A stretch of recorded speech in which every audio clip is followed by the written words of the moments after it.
शुरू करते हैं। मॉलिक्यूलर ऑर्बिटल थ्योरी का एक बहुत इंपॉर्टेंट टॉपिक है जिससे हर साल एक क्वेश्चन आता है, वो नीट का एग्जाम हो या क्लास 11th का एग्जाम हो। उस टॉपिक का नाम है बॉन्ड ऑर्डर।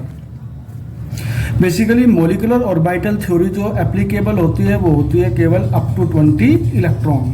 तो हम यहाँ बात करेंगे केवल 20 इलेक्ट्रॉन तक का बॉन्ड ऑर्डर कैसे कैलकुलेट करते हैं। बहुत इंपॉर्टेंट है, केवल एक पेज में सारा बॉन्ड ऑर्डर का कंसेप्ट आ जाएगा। तो हमें बेस्ड ऑन इलेक्ट्रॉन पर ध्यान रखना होता है। तो हमारे पास टोटल नंबर ऑफ इलेक्ट्रॉन 1 से लेकर 20 तक होते हैं, जहाँ मॉलिक्यूलर ऑर्बिटल थ्योरी हमारी वैलिड होती है। तो हम एक साथ लिख लेते हैं अभी समझने के लिए 20 electron, that is total 20 electron. ठीक है, तो हमारे पास ये पता होना चाहिए कि हमने बोला था कि 14, जब इलेक्ट्रॉन नंबर 14, तो वहां का जो बॉन्ड ऑर्डर होगा वो होगा हमारे पास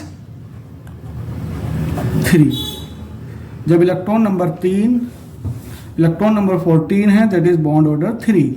अब 14 के नीचे है 15, तो हम क्या कर लिखेंगे 0.5 बॉन्ड ऑर्डर कम करते जाएंगे। तो 16 इलेक्ट्रॉन पे बॉन्ड ऑर्डर होगा 2, 17 पे होगा 1.5, 18 पे होगा 1, 19 पे होगा 0.5, 20 पे होगा 0। सेम प्रोसेस यही होगा 10 इलेक्ट्रॉन तक। 13 का हो जाएगा 2.5, 12 का 2, 11 का भी 1.5 और 10 का हो जाएगा 1।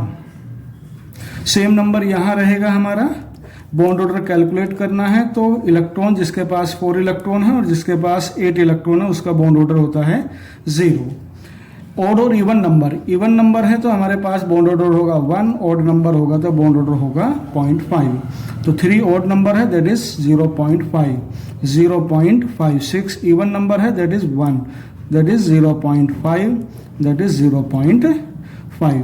तो हमें एक चीज पता निकली यहाँ से, रिजल्ट हमारे पास जो आए वो पहला रिजल्ट ये है बॉन्ड ऑर्डर 0 है, तो इसका मतलब does not exist, does not exist.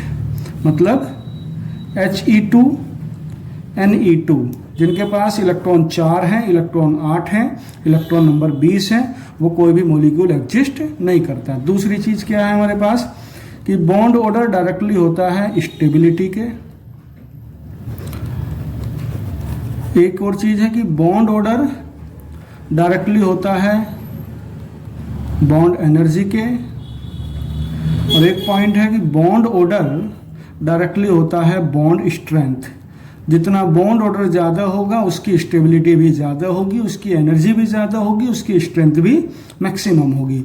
अगला पॉइंट है कि बॉन्ड ऑर्डर और बॉन्ड लेंथ एक दूसरे के होती है इनवर्स।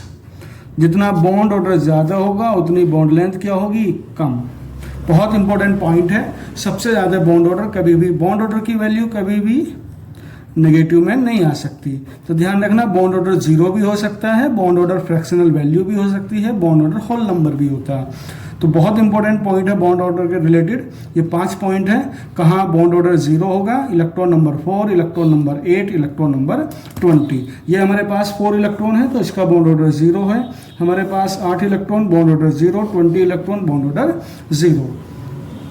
14 पे याद रखेंगे बॉन्ड ऑर्डर 3 होता है, मैक्सिमम बॉन्ड ऑर्डर यही होता है।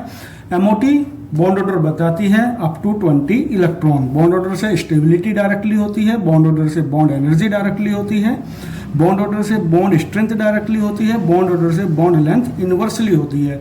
बहुत इंपॉर्टेंट पॉइंट है, इस पॉइंट को हम याद रखेंगे। एक क्वेश्चन यहाँ से बनता है। Thank you. तो एक स्टैंड अप।